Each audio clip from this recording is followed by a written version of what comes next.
23, 24, 25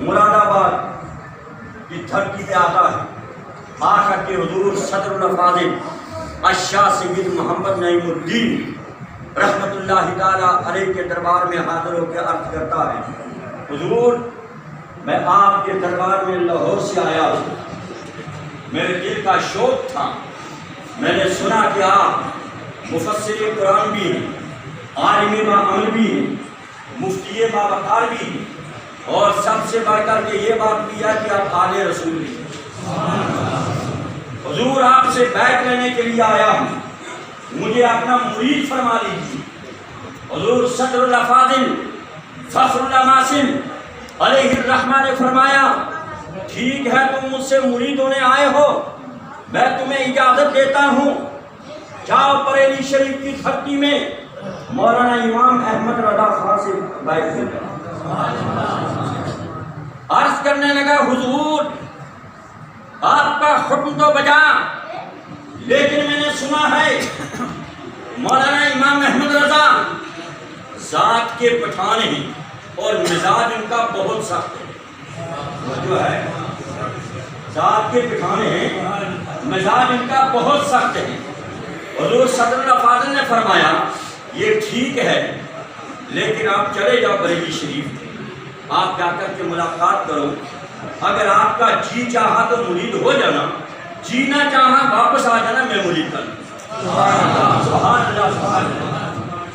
حکم کو مانتے ہوئے وہ شخص مراد آباد سے اٹھتا ہے، 250-300 کلومیٹر سفر طے کر کے بریلی شریف کی دھرتی پہنچتا ہے۔ مولانا امام احمد رضا مجدد دین و ملت مریدین کے درمیان تشریف فرما ہے، جاتے ہی سلام کرتا، السلام علیکم ورحمۃ اللہ۔ مولانا امام احمد رضا وعلیکم السلام ورحمۃ اللہ جواب فرماتے ہیں۔ عرض کرتا، حضور مزاج عالی کیسا ہے؟ مولانا امام احمد رضا فرماتے ہیں، ذات کا پٹھان ہوں، مزاج بہت سخت ہے۔ ذات کا پٹھان ہوں۔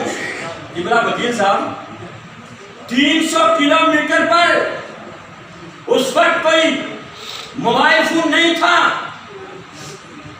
کسی قسم کا کوئی رابطہ نہیں تھا، 1947 سے قبل کی بات ہے۔ 300 کلومیٹر کی دوری پر اس شخص نے جو بات مراد آباد میں کی، مولانا امام احمد رضا نے بریلی میں سن لی۔ ہم مزاج عالی کیسا؟ حضور اعلیٰ حضرت فرماتے ہیں، ذات کا پٹھان ہوں، مزاج بہت سخت ہے۔ سبحان اللہ۔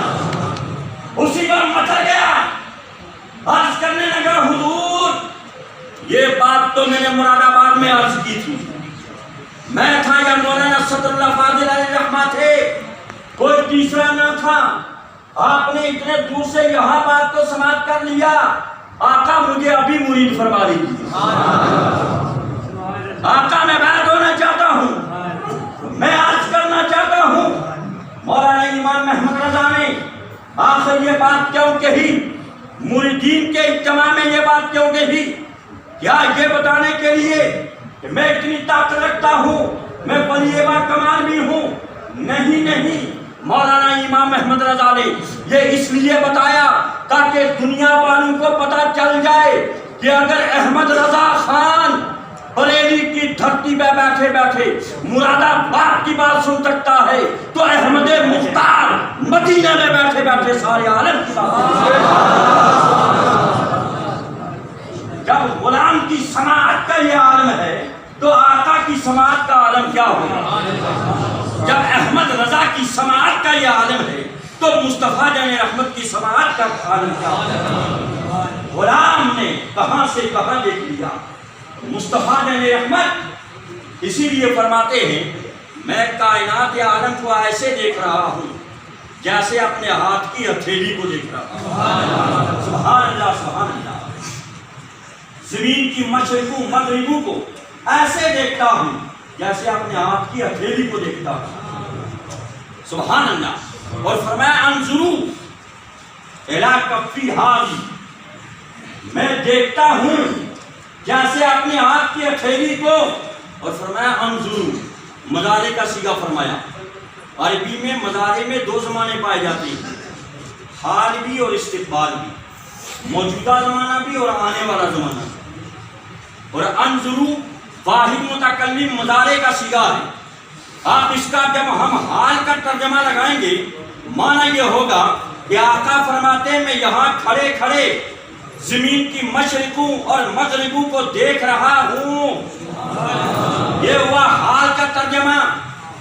اور مستقبل کا ترجمہ، فیوچر کا ترجمہ یہ ہے انظرو، میں ساری کائنات کو دیکھ بھی رہا ہوں اور صبح قیامت تک دیکھتا بھی رہوں گا. یہ ہے فیوچر کا ترجمہ. اور جو ہے قیامت تک دیکھتا بھی رہوں گا، یہ نبی کی شان ہے. اور ہمارا ایمان ہے مسلمانوں کہ آج بھی ہمارے نبی اپنی قبر انور سے ہمیں بھی دیکھ رہے ہیں اور صبح قیامت تک دیکھ رہے ہیں. ہم جو بولتے ہیں ہمارا نبی وہ بھی سنتا ہے، ہم جو کہتے ہیں وہ بھی سنتا ہے، ہم جو باتیں کرتے ہیں وہ بھی سنتا ہے، اور ہم بیٹھے ہیں وہ دیکھ بھی رہا ہے. یہ اللہ کی عطا ہے. اللہ نے نور کو یہ طاقت عطا فرمائی. حضرات کہنے کا مطلب یہ ہے کہ اللہ کے نبی کریم صلی اللہ تعالیٰ علیہ وسلم فرماتے ہیں جب بندہ مومن یا مومنہ اپنے آقا مولا صلی اللہ تعالیٰ علیہ وسلم کی بارگاہ میں محبت کے ساتھ عقیدت کے ساتھ درود مقدس کی گالیاں پیش کرتا ہے، آقا فرماتے ہیں کہ اس کے درود کو سنتا بھی ہوں، اس کا جواب بھی دیتا ہوں. غور سے کہہ دو سبحان اللہ. سبحان اللہ. دوسری روایت میں ہے کائنات عالم میں جہاں جہاں نبی کی ذات کا درود و سلام پڑھا جاتا ہے اللہ نے فرشتوں کی ڈیوٹی لگا رکھی ہے، وہ درود و سلام لے کر کے نبی کی بارگاہ میں پیش کرتے ہیں اور عرض کرتے ہیں یا رسول اللہ حضور کی جامع مسجد میں فلاں فلاں شخص محبت کے ساتھ آپ کا درود پڑھ رہا تھا، عقیدت کے ساتھ آپ کا درود و سلام پڑھ رہا تھا. آقا علیہ السلام پہلے بھی مہربان ہیں، جب درود پاک سنتے اپنی امت کا اور مہربان ہوتا ہے. اسی لیے آپ فرماتا ہے ان اللہ ملائکتہ یصلون علی النبی، بے شک اللہ اور اس کے فرشتے نبی پہ خوب نبی پہ درود تو سلام بھیجتے ہیں. یا ایھا الذین آمنوا صلوا علیہ وسلموا تسلیما، اے ایمان والو تم بھی نبی پر خوب صلاۃ و سلام بھیجو. اسی میں مسلمانوں کی کامیابی ہے.